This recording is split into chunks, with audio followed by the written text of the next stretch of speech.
अस्सलाम वालेकुम एवरीवन। मैं हूँ हारिस रियाज खान और आज का जो मेरा टॉपिक है वो है tools, instruments, equipments which are used in medical laboratories. Previous video में मैंने आपको बताया था। अब मैं उसके आगे बताऊंगा कौन कौन से टूल्स मेडिकल लैब्स में यूज़ होते हैं। सो वॉश बॉटल, ये भी हमारे पास एक ऐसा टूल है जो हम मेडिकल लैब्स में यूज़ करते हैं। अब ये वॉश बॉटल हम यूज़ क्यों करते हैं? अगर हम लोगों ने डिस्टिल्ड वाटर किसी भी रिएक्शन में ऐड करना है तो हम लोग इस बॉटल के थ्रू हम ऐड करते हैं। इसमें हमारे पास ये एक नीडल लाइक हमारे पास एक स्ट्रक्चर आती है इस बॉटल में, जो कि किसी भी रिएक्शन को पॉइंट करके आप डिस्टिल वाटर उसमें ऐड कर सकते हो रिएक्शन में। तो ये उस लिए यूज़ होती है। देन हमारे पास आ जाती है वेइंग बोर्ड। वेइंग बोर्ड ये यूज़ करते हैं हम लोग, कोई भी सॉलिड है उन सॉलिड्स को वे करने के लिए। अब वेइंग बोर्ड को आप अनदर पर्पज़ के लिए भी यूज़ कर सकते हो। किसी भी सॉलिड को एक आप सॉलिड इसमें डाल के वो आप किसी और जगह पर प्लेस कर सकते हो।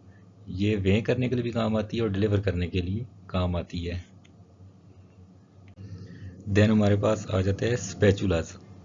स्पैचुलास जो है ना, ये हम यूज़ करते हैं सॉलिड केमिकल्स को उसी कंटेनर में डिस्पेंस करने के लिए हम सॉलिड केमिकल्स होते हैं उसी कंटेनर में हम स्पैचुलास यूज़ करते हैं।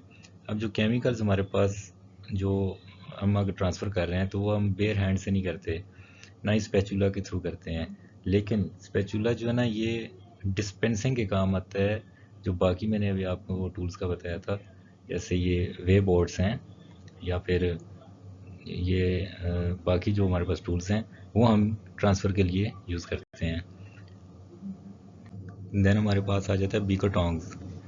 बीकर टोंग्स हम यूज़ करते हैं, या बीकर हैंडलर भी आप कह सकते हो, कि जब हम किसी बीकर को गर्म करते हैं, हीट अप करते हैं, उसमें जो रिएक्शंस हम कोई रिएक्शन हम परफॉर्म कर रहे हैं उस रिएक्शन को हीट चाहिए, तो आप क्या करते हो कि बीकर टोंग्स के ज़रिए आप उस बीकर को पिक करते हो, जो गर्म बीकर होता है उसको।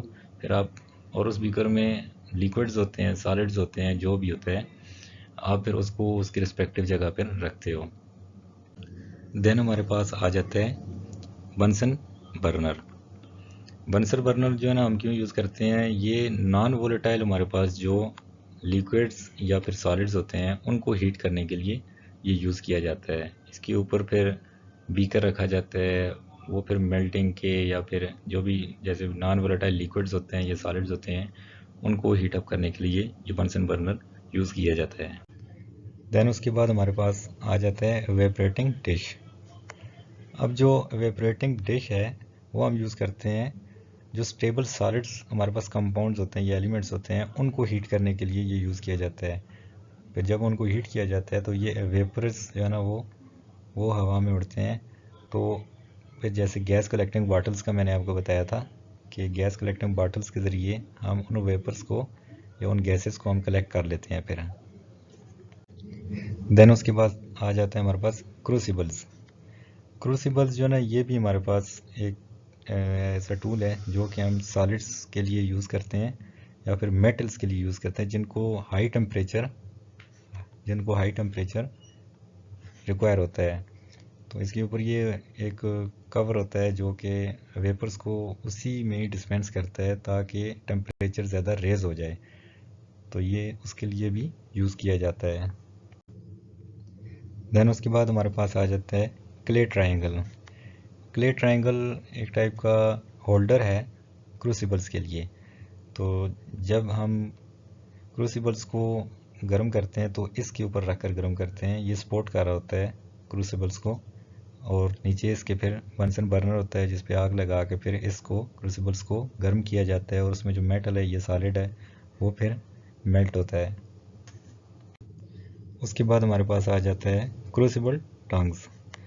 अब क्रूसिबल टंग्स जो है हमारे पास यूज़ होते हैं, जो क्रूसिबल्स जो हार्ड क्रूसिबल्स होती हैं जब गर्म हो जाती हैं तो उनको फिर उस बंसन बर्नर से या उससे उठाकर हम लोग उसको फिर अपने रिस्पेक्टिव जगह पे रखते हैं।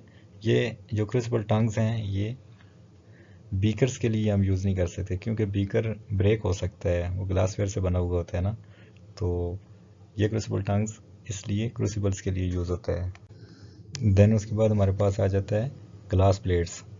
ग्लास प्लेट्स हमारे पास जो हैं वो यूज़ होती हैं सेमी माइक्रो स्केल एक्सपेरिमेंट्स के लिए, सेमी माइक्रो प्लेट्स एक्सपेरिमेंट्स के लिए। जो हमारे पास ड्रॉप रिएक्शंस होते हैं जैसे एसिड बेस पीएच हमने मालूम करनी है किसी केमिकल के लिए, तो उसके लिए फिर हम लोग ग्लास प्लेट्स यूज़ करते हैं। ब्लड ग्रुपिंग के लिए भी आप ग्लास प्लेट्स यूज़ कर सकते हो। और इसके अलावा भी जो टेस्टिंग है जो छोटे लेवल की है तो वो आप इस पे कर सकते हो। देन उसके बाद आ जाता है हमारे पास ट्राइएंगुलर फाइल। ट्राइएंगुलर फाइल को आप रत्ती भी समाव कह सकते हो, जो कि ग्लास रॉड को कट करने के काम आती है। और ये जो ट्राइएंगुलर फाइल है ये हमारे पास आयरन की बनी हुई होती है, तो इसको बड़ी एहतियात से हैंडल किया जाता है। देन उसके बाद हमारे पास आ जाते हैं ring stands and there components. Ring stand जो हमारे पास ये एक सेफ हमारे पास ये एक तरीका है जो कि हम बंसन बर्नर के लिए यूज़ करते हैं किसी भी केमिकल्स को हीट करने के लिए। तो ये एक पूरा एक सेट है बंसन बर्नर किसी भी केमिकल को हीट करने के लिए रिंग स्टैंड। अब रिंग स्टैंड्स में हमारे पास जो चीज़ें आ जाती हैं उसमें ये है कि आयरन रिंग्स हमारे पास क्या इनका रोल होता है कि ये एक स्टेबल और एलिवेटेड प्लेटफॉर्म ये प्रोवाइड कर रही होती हैं जब किसी भी केमिकल रिएक्शंस को आप हीट अप करते हो। देन रिंग स्टैंड में हमारे पास एक और कंपोनेंट है जो है यूटिलिटी क्लैंप्स। यूटिलिटी क्रैम्प्स जो ना ये हम यूज़ करते हैं टेस्ट ट्यूब्स को सिक्योर करने के लिए। और इसमें हमारे पास ब्यूरेट्स वगैरह और ये स्क्रूज वगैरह ये लगे हुए होते हैं। ये उन टेस्ट ट्यूब्स को होल्ड करने के लिए यहाँ पे इसको होल्ड करने के लिए यूज़ किए जाते हैं ताकि जो टेस्ट ट्यूब्स हैं वो सेफली हमारे पास गर्म हो सकें, हीट अप उनकी हो सके। देन हमारे पास रिंग स्टैंड्स का एक और कंपोनेंट है वो है वायर गाज हमारे पास ये एक ऐसा वायर का एक नेट होता है जो कि बीकर्स के लिए यूज़ करते हैं बंसन बर्नर के ऊपर, ताकि बीकर को अगर आपने हीट अप करना है तो वायर गाज का आप यूज़ करते हो। अगर जो हमारे पास जो वायर गाज है वो ओल्ड होगा तो उस पर जंग भी मतलब लगा हुआ होता है, तो ये आपने एहतियात करनी है उस पर कि वो जो वायर गाज है वो न्यू हो, उस पर किसी किस्म का कोई भी कंटेमिनेशन ना हो, आयरन रस्टिंग ना हो उस पर। देन उसके बाद हमारे पास आ जाता है प्रेस्ड फाइबर पैड हमारे पास एक ऐसा पैड है जो कि हम यूज़ करते हैं बीकर्स के लिए। जो गर्म बीकर जब होता है बंसन बर्नर से, जब उस केमिकल को हम प्रोसेस कर चुके होते हैं तो उसको फिर हम उस बीकर को पिक करके इन पैड्स के ऊपर हम उसको रखते हैं। और वो इसलिए रखते हैं कि वो जो बीकर है वो गर्म हुआ होता है, उसको किसी ऐसे हमने जगह पर नहीं रखना जो कि उसको कोल्ड टेम्परेचर उसको प्रोवाइड कर रहा हो। तो ये जो हमारे पास प्रेस्ड फाइबर पैड्स हैं ये इसलिए यूज़ किए जाते हैं। देन हमारे पास आ जाते हैं स्ट्राइकर्स को आप मैच बॉक्स, लाइटर या फिर कुछ भी आप इसको कैसा है जो इग्निशन के काम आता है। ये जो स्ट्राइकर्स हैं ये लाइट बंसन बर्नर को आप आग लगाते हो जब स्टार्ट करते हो तो ये इसलिए यूज़ होते हैं। अब ये बहुत एक्सपेंसिव होते हैं और इनको बहुत ही एहतियात के साथ यूज़ किया जाता है ताकि किसी केमिकल को या कोई जो फ्लेमेबल हमारे पास ऑब्जेक्ट्स हैं उनको ये टच ना हो जाएं, स्पार्क्स इसमें प्रोड्यूस होते हैं। ये एहतियात हम लोगों ने करनी है। देन उसके बाद हमारे पास आ जाता है लैब का जो टूल है वो है पेस्टल एंड मोटर हमारे पास यूज़ किया जाता है जो सॉलिड्स होते हैं उनको ग्राइंड करने के लिए। जो हमारे पास जो सॉलिड्स होते हैं उनको स्मॉल क्वांटिटी में कन्वर्ट करने के लिए भी पेस्टल एंड मोटर यूज़ किया जाता है। अगर कोई भी हम लोग पेस्टल मोटर का प्रोसेस करते हैं तो पहले हमने उसको क्लीन करना है, फिर हमने उसकी ग्राइंडिंग करनी है। ये कंसिडरेशन करनी है लाजमी। देन हमारे पास आ जाता है स्पैचुला हम यूज़ करते हैं किसी भी स्मॉल अमाउंट ऑफ सॉलिड को ट्रांसफ़र करने के लिए या फिर पाउडर को एक जगह से दूसरी जगह पर डालने के लिए। स्पैचुला का यूज़ किया जाता है। सो अब हम देखते हैं cleaning of glass and plastic wares कि हमारे पास अगर कोई भी इंस्ट्रूमेंट हम परफॉर्म कर चुके हैं या हम परफॉर्म करने वाले हैं तो हमने क्या क्या ऐसी प्रिकॉशनरी मेजर्स को अडॉप्ट करना है। उसमें सबसे पहले ये है कि जो वॉल्यूमेट्रिक हमारे पास ग्लास वेयर्स हैं या कोई भी हमारे पास सेपरेटस है उसको साफ़ होना चाहिए, क्लीन होना चाहिए। अगर वो क्लीन नहीं होगा तो फिर उसकी जो रिज़ल्ट हमारे पास आएगा वो इनएकुरेट आएगा और जो हमारे पास केमिकल रिएक्शंस होंगे वो हमारे पास एडवर्सली इफ़ेक्ट होंगे। देन हमारे पास जो कंसिडरेशन वो ये है कि डिस्टिल वाटर का यूज़ भी हमने करना है। ठीक है, डिस्टिल वाटर क्योंकि वो कंटामिनेशन से वो फ्री होता है तो हम डिस्टिल वाटर से भी ग्लास वेयर्स की क्लीनिंग कर सकते हैं।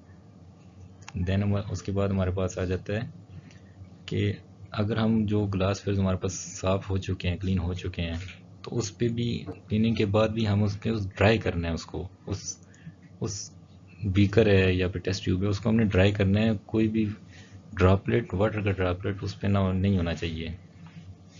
अगर है तो हमने वो ट्रांसपेरेंट एक लाइट के ज़रिए हमने उसको देखना है कि वो बिल्कुल साफ़ हो चुका है। उसके बाद हमारे पास आ जाता है cleaning solution as a mixture is not a general solvent for cleaning all the apparatus. कि एक अगर सोल्यूशन है वो आप या मिक्सचर है उसको आप क्लीन कर रहे हो तो उसके लिए फिर जनरल सॉल्वेंट जो है ना वो यूज़ हम लोग करते हैं। तो हर ग्लासवेयर के लिए एक अपना एक सॉल्वेंट होना चाहिए, क्लीनिंग का एक अपना सॉल्वेंट होना चाहिए और उनको हर ग्लास को एक क्लीन करने का अपना एक प्रोटोकॉल है तो उसको हमने उस हिसाब से फॉलो करना है। So thank you so much guys. अगर आपको किसी किस्म की कोई भी क्यूरी है तो आप मुझे कमेंट सेक्शन में उसको बता सकते हो। मैं इंशाल्लाह मैं आपको फैसिलिटेट करूँगा, आंसर करने की पूरी कोशिश करूँगा।